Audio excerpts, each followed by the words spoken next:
We did advise you of your rights. Is that correct? Yes, sir. All right, can you just state your name? Tim Jones. All right, what's your date of birth? 12/20/81. All right, and you agreed to talk to us. Yeah, we was talking, but they forgot to push the record button. So Okay. this is part 2. All right, and when we went towards the end, we asked you if we threatened you No, in you any guys way. didn't threaten me. No one promised you anything? Could you just please say it out loud? No, nobody promised me anything. Oh, okay. We talked about what happened with your children. Well, no, I take that back. You guys did promise me. You guys said let me go give them a burial and try to help you out. That's So what you guys promised. Promised a good burial for your children. We talked about when you picked your children up Thursday, which would have been August 28th. You picked them up from school that day, and something happened that night. Is that correct? Yes, sir. All right, can you walk us through what happened? I questioned the town about 4 outlets that he blew. After a series of not getting any favorable responses out of him, I tried to use more harsh measures to just try to get out of him what was going on because I didn't know what he was doing. I seen 4 destroyed outlets. Is it for me, him? Was he curious? I just didn't know what was going on and I was trying to make sense of it. I think I worked him too hard, or maybe it was a combination of the electricity. I know electricity takes electrolytes out of your body. Something happened. It was out of the ordinary and he would tell me. If I would have known it, I mean, I would have gotten medical help and whatnot, but I don't know what he did, and he didn't tell me. I didn't see any burn marks on his body, so that's why I didn't rush him to the hospital. So after the fact, he was deceased. And then what happened to him? How did he get deceased? What did you do? I sent him to bed after I worked him real hard because he wouldn't answer me. In the quiet suburbs of South Carolina, a father's descent into darkness would shatter not just one family, but an entire community's sense of safety. What you're about to hear isn't fiction. It's the recorded confession of a man who committed the unthinkable against the 5 people who trusted him most. This is the story of Timothy Jones, Jr., and how a custody battle became a death sentence for 5 innocent children. But before we dive into this harrowing tale, ask yourself this question. How well do you really know the people closest to you? How thin is the line between protector and predator? Tonight, we'll explore the darkest corners of a human psyche, where love transforms into something monstrous, and where the very person meant to keep children safe becomes their greatest threat. Timothy Ray Jones Jr. seemed, on the surface, like any other father trying to navigate the complexities of modern parenthood. Born and raised in Mississippi, he had dreams that extended far beyond his humble beginnings. An engineer by trade, Timothy possessed the analytical mind that his profession demanded, methodical, precise, calculated. But beneath this veneer of normalcy lurked something far more sinister. His marriage to Amber Kaiser had produced 5 beautiful children. Merah, 8 years old and wise beyond her years. Elias, 7, with his father's analytical streak. Naughton, 6, the family's little comedian. Gabriel, 2, still learning to speak in full sentences. And baby Abigail, just 1 year old, whose entire world revolved around the security of family. But family security was exactly what began to crumble in the Jones household. The marriage between Timothy and Amber had been deteriorating for years, marked by increasing volatility, substance abuse issues, and most critically, Timothy's escalating mental health struggles. Friends and neighbors would later describe warning signs that, in hindsight, painted a disturbing picture of a man losing his grip on reality. The couple's divorce proceedings had been particularly nasty, with custody of the children becoming a battlefield. Timothy had initially been awarded primary custody, a decision that would haunt everyone involved in making it. Court documents revealed a pattern of concerning behavior, erratic mood swings, increasing paranoia, and an unhealthy obsession with maintaining control over every aspect of his children's lives. What made Timothy's case particularly chilling was how he managed to maintain a facade of competence even as his mental state deteriorated. Colleagues at work noticed nothing amiss. Neighbors saw a single father doing his best to care for 5 young children. Even family court officials were convinced he was the more stable parent. This ability to compartmentalize and present a false front would prove to be one of Timothy's most dangerous characteristics. The children, for their part, were typical kids dealing with the upheaval of their parents' separation. School records showed they were generally well-behaved, though teachers noted some signs of stress. Hardly unusual for children caught in the middle of a contentious divorce. What no one could have predicted was that their father's deteriorating mental state was about to reach a catastrophic breaking point. In the months leading up to the tragedy, Timothy's behavior became increasingly erratic. He withdrew from social connections, stopped attending church regularly, and began exhibiting signs of severe depression mixed with paranoid ideation. Mental health professionals who would later analyze the case identified this period as crucial, a time when intervention might have prevented the horror that was to come. But intervention never came. Instead, Timothy found himself alone with his 5 children in a mobile home in South Carolina, his grip on reality slipping further with each passing day. The isolation, the stress of single parenthood, his untreated mental illness, and his consuming rage over the divorce created a perfect storm of circumstances that would soon turn deadly. August 28th, 2014 started like any other day in the Jones household, but it would end in unimaginable horror. The specific trigger that sent Timothy over the edge remains a subject of debate among criminal psychologists, but the outcome was devastatingly clear. In a span of several hours, 5 innocent lives would be extinguished by the very person entrusted with their care. According to Timothy's later confession, the violence began with what he perceived as defiance from 6-year-old Naughton during an exercise routine. In Timothy's fractured mental state, this minor act of childhood resistance became magnified into something that justified extreme punishment. What followed was a cascade of violence that claimed the life of young Naughton first, then escalated as Timothy realized what he had done. Rather than seeking help, rather than calling for emergency services, Timothy made a choice that revealed the depths of his depravity. He systematically killed his remaining 4 children, including baby Abigail, who was barely walking and completely dependent on him for survival. The methods were brutal, the scene horrific, and the premeditation undeniable. But perhaps even more disturbing than the murders themselves was what Timothy did next. Instead of immediately turning himself in or taking his own life, actions that might suggest some remaining vestige of conscience, Timothy embarked on a calculated cover-up attempt that demonstrated shocking callousness.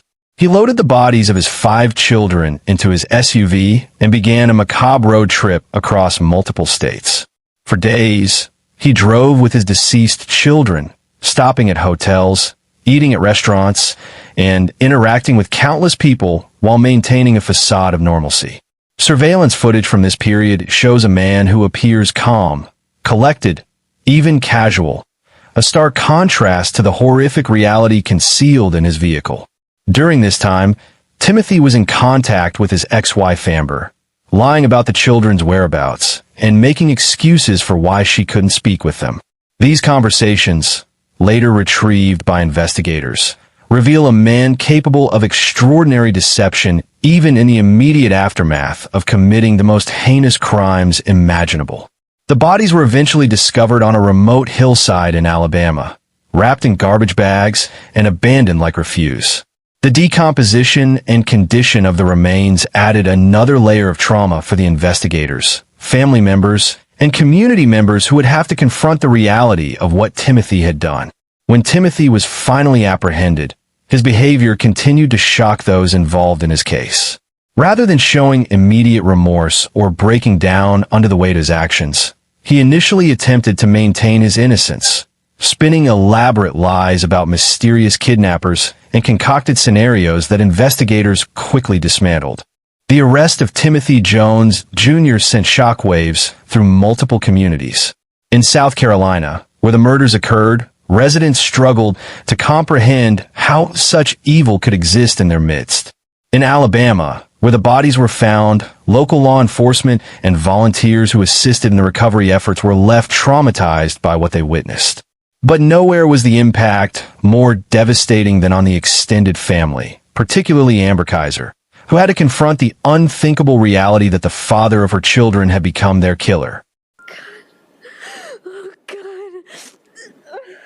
I'm sorry.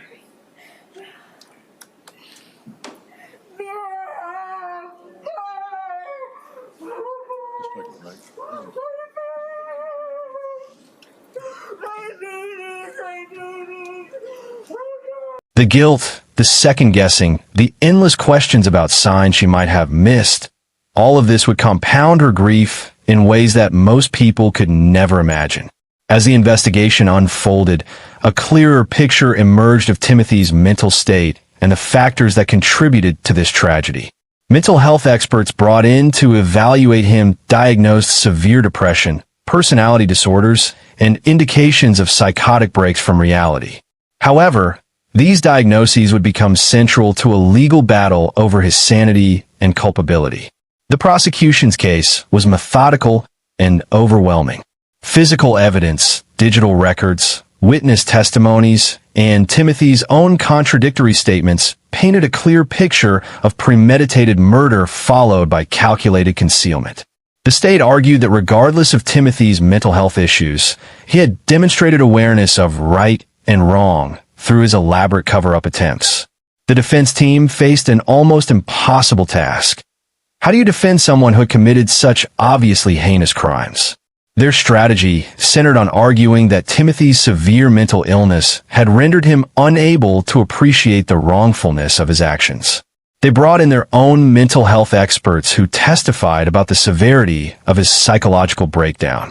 Throughout the proceedings, the question of how the system had failed these children loomed large. How had someone with Timothy's issues been awarded primary custody? What warning signs have been missed by social services, family court officials, and mental health professionals? These systemic failures added another layer of tragedy to an already incomprehensible case. The trial itself was a media sensation, drawing national attention to issues of custody decisions, mental health screening, and the protection of children in volatile family situations. Court observers described the proceedings as some of the most emotionally difficult they had ever witnessed, with even seasoned legal professionals struggling to maintain their composure. Testimony from family members, particularly Amber Kaiser, provided heartbreaking insights into the lives of the 5 victims. Each child was remembered not just as a statistic in a criminal case, but as a unique individual with their own personality, dreams, and potential that had been cruelly cut short. The jury's deliberations were relatively brief, reflecting the overwhelming nature of the evidence against Timothy Jones Jr. On June 3, 2019, he was found guilty on all counts of murder. The conviction was unanimous, but the penalty phase would prove more complex. During the sentencing phase, the defense made their final push to save Timothy's life, arguing that his severe mental illness should mitigate his punishment to life in prison rather than death. They presented evidence of his deteriorating mental state, his lack of prior violent criminal history, and the genuine remorse he claimed to feel for his actions. The prosecution countered with the sheer brutality of the crimes, the vulnerability of the victims, and the calculated nature of Timothy's subsequent actions. They argued that some crimes are so heinous that they demand the ultimate punishment, regardless of the perpetrator's mental state. The jury ultimately recommended the death penalty, and the judge concurred. The state versus Timothy Ray Jones Jr. We, the jury, in the above entitled case, have found beyond a reasonable doubt the existence of the following statutory aggravating circumstances, to wit, 2 or more persons were murdered by the defendant by act or pursuant to one scheme or course of conduct, and the murder of 5 children 11 years of age or younger. Now recommend to the court that the defendant, Timothy R. Jones Jr., be sentenced to death. Timothy Jones Jr. was sentenced to death for the murders of his 5 children, bringing a legal conclusion to one of South Carolina's most notorious criminal cases. But legal conclusion doesn't mean emotional resolution for those affected. The extended family continues to grapple with their loss, The community continues to heal from the trauma, and the broader questions raised by this case continue to demand attention from policymakers and child welfare advocates. The case has prompted significant changes in how family courts approach custody decisions in cases involving mental health issues. New screening protocols, enhanced training for court officials, and improved coordination between mental health services and the legal system have all emerged as direct responses to the failures that contributed to this tragedy. Mental health advocacy groups have used Timothy's case to highlight the critical importance of early intervention and comprehensive treatment for individuals showing signs of severe psychological distress. The tragedy serves as a stark reminder that untreated mental illness can have devastating consequences not just for the sufferer, but for innocent victims as well. The Timothy Jones Jr. case forces us to confront uncomfortable truths about our society's ability to protect its most vulnerable members. Despite multiple systems designed to safeguard children, family courts, social services, schools, healthcare providers, 5 innocent lives were lost because warning signs were either missed or inadequately addressed. This case also highlights the complex relationship between mental illness and criminal responsibility. While Timothy's psychological issues were real and severe, they don't diminish the horror of his actions or absolve him of responsibility. The challenge for society is learning how to better identify and treat mental health crises before they escalate to violence. Perhaps most importantly, this case reminds us that evil can wear a familiar face. Timothy Jones wasn't a stranger lurking in shadows. He was a father, an engineer, a member of his community who appeared normal to those around him. This reality makes his crimes even more chilling and underscores the importance of remaining vigilant for signs of trouble in our own communities. The 5 victims, Merah, Elias, Naughton, Gabriel, and Abigail, deserve to grow up, to experience all the joys and challenges that life had to offer. Their potential was limitless, their innocence absolute, and their trust in their father complete. That trust was betrayed in the most horrific way imaginable, and their memory serves as a reminder of our collective responsibility to protect children from those who would harm them. As we close this dark chapter, we're left with more questions than answers. How do we better identify potential dangers to children? How do we improve our mental health systems to prevent such tragedies? How do we honor the memory of victims while learning from the circumstances that led to their deaths? These are questions that extend far beyond any single case or individual tragedy. They speak to fundamental challenges in our society and our ongoing struggle to create a world where children are truly safe from harm. The story of Timothy Jones Jr. and his 5 victims will remain etched in the annals of true crime history. Not just for its shocking brutality, but for the lessons it teaches about the fragility of safety, the importance of vigilance, and the devastating consequences when multiple systems fail simultaneously. Tonight, we've explored one of the darkest stories in recent true crime history, the case of Timothy Jones Jr., a father who became his children's killer. We've examined the warning signs that were missed, the systemic failures that enabled tragedy, and the long road to justice that followed. But this story isn't just about one man's descent into evil. It's about our collective responsibility to protect the innocent, to recognize warning signs of danger, and to ensure that the systems designed to safeguard children actually work as intended.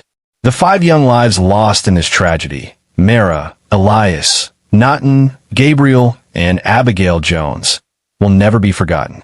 Their story serves as both a warning and a call to action for all of us who care about child welfare and public safety. As we remember these victims, we must also commit to learning from their deaths, to improving our systems, and to remaining vigilant in our communities. Only by confronting these uncomfortable truths can we hope to prevent future tragedies and honor the memory of those we've lost. If you found this deep dive into true crime compelling, make sure to subscribe to Dark Trail Files for more in-depth investigations into the cases that shocked the world. Hit that notification bell so you never miss our latest content, and let us know in the comments which case you'd like us to cover next. Together, we'll continue to seek truth in the darkness And remember the victims whose stories deserve to be told.